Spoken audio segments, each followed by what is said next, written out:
I'm amazed that the Nielsen system still exists in any form. Me too. It's very archaic. It's literally a horse and buggy system based on in a world of electronics and instant downloads and all that. It makes no sense. But we were a victim, I think, of partially of that. You know, the download ratings and the live plus sevens, all these ways to calculate the show. And I think they realized afterwards there were a lot more people watching the show in the download form than were tuning in initially.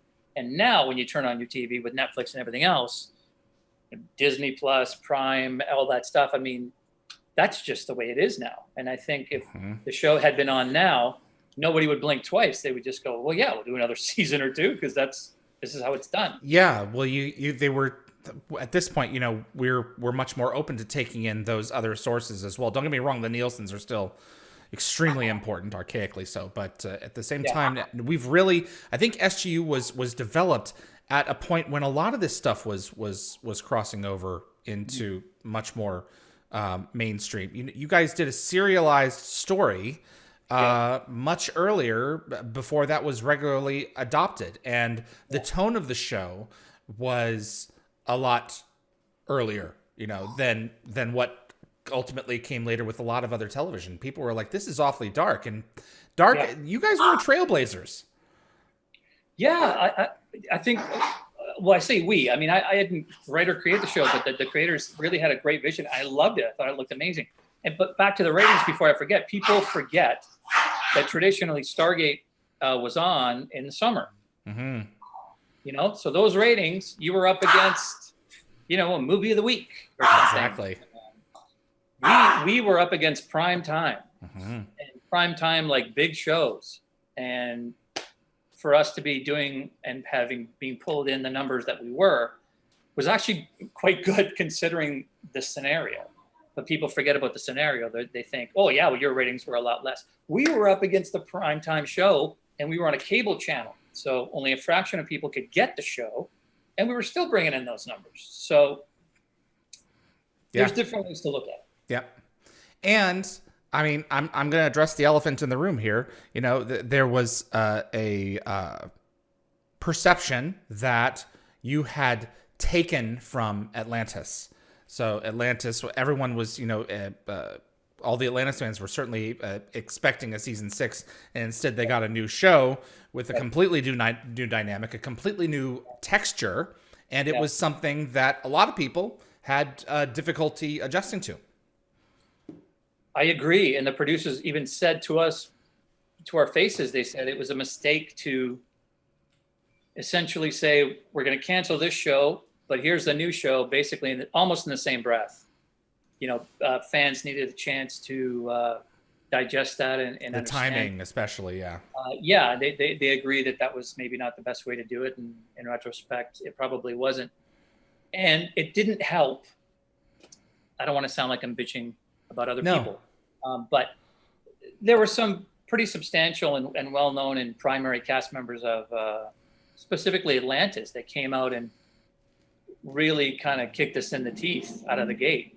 And I understand they were angry that their show was over with. I understand that. I've been an actor. I've been on canceled shows before. It sucks.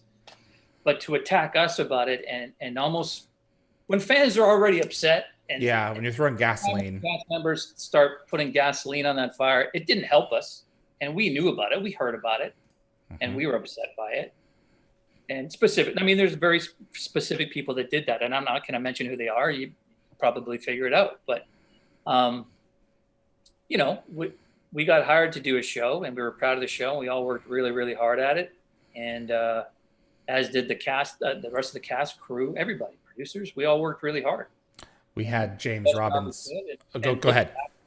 Yeah, sorry. And looking back at it, I'm very proud of what we did, and I think it holds up over time. And I hope they keep teasing us with some sort of new incarnation, and whether that's going to reference back and complete our story, who knows what it's going to be. It may not have to do with us at all. It just be a whole new thing. But fans deserve, I'll say it, 3 words: fans deserve Stargate.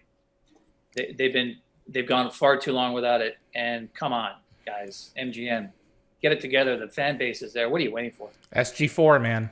Brad's wanting to make it happen for sure. Yeah. Absolutely. We were talking with James Robbins about a month ago, and man, he went to town on those sets. And Elizabeth Lee wants to know, what was it like working on Destiny? With the lighting and the green screens and the props. This whole texture was just so cool. It was like being on I got to walk those sets. It was like being on a submarine, an H.G. Wells submarine.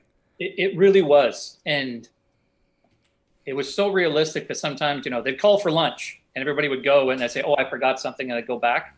And when it was completely empty, it was just... You were on that ship. You were on that ship.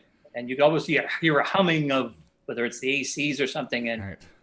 I said to people, I go, if somebody bonked me over the head and I woke up on that ship, I'd swear to God I was on a spaceship. Wow. I wouldn't question it for a second. The detail was unbelievable. Like I remember in season 2 when we got to the bridge, and that was the first time we'd seen the bridge. Like I remember, I think it was Gilmore. He goes, "Have you seen the bridge?" I was like, "No." And you had to go up a ladder that wasn't even finished yet. Right. The construction to get there. He goes, "Yeah, you got to go up a ladder," because they didn't want us calling. I mean, ladders and shit get hurt. So, right. well, we snuck up anyways, and we're like, "Oh man, this is awesome." We're like kids at a candy store. Like we would get excited about everything on that show, just as much as the fans, if not more.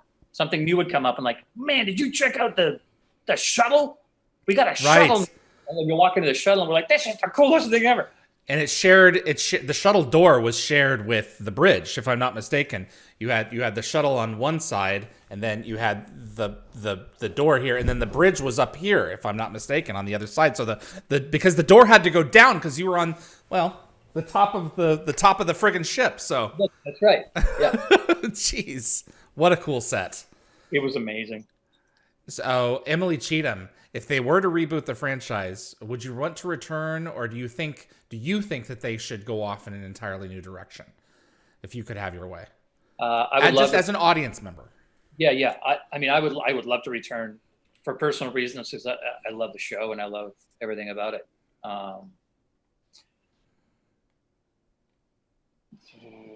New direction. I don't know. I think because there's been 3 franchises of the show, I think some sort of baton needs to be passed to whatever's coming next. I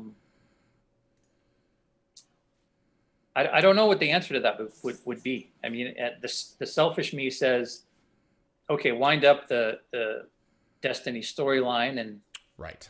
See how the ratings are going there. And if it's going well, you can go down that path, or if not, retire the ship and you could play it a little fluid. But that's the selfish me because I'd love to come back. But I think fans, Stargate has been off the air for over 10 years now. And I think people I think baton is the best word I can use. You need something to pass from there to here. Mm-hmm. To at least acknowledge that, you fans have been fans for years and years and decades. And we're going to honor that with honoring the past and moving forward. I think that I would be willing, as long as, what happened with the Wraith in Atlantis was acknowledged and what happened with Destiny's Path was acknowledged. If we could get some of those players back here and there to enhance SG4 in whatever shape that it's going to be, I could accept those. And again, I mean, we're as human beings, we're all 10 years older. Yeah, true. The stasis pods and they were broken. Yeah, they were broken. We could have aged in there. So I mean, it's sci-fi. You can explain off some of that, but as actors, we're 10 years older, and in some cases, many pounds lighter. Yeah, lighter or maybe a couple pounds heavier. You're right. I mean, look at David Blue. He's a god now. Pumped up now. It's like, what the hell were you doing while we were asleep? I finally got around to jogging. Yeah, jogging around. Thank you for watching this clip from Dial the Gate. If you enjoyed the video, please consider giving us a thumbs up with that like button. It will encourage the algorithm to show this to other Stargate fans. Also, please consider sending this to a fellow Stargate friend. I also want to invite you to subscribe to future episodes right here on YouTube. We are a live show, so changes are likely to happen all the time. And if you plan on joining us live, you'll want to be the first to know. Be sure to visit dialthegate.com for the complete guest schedule so you'll know when to join us and ask your very own questions to our guests. See you on the other side.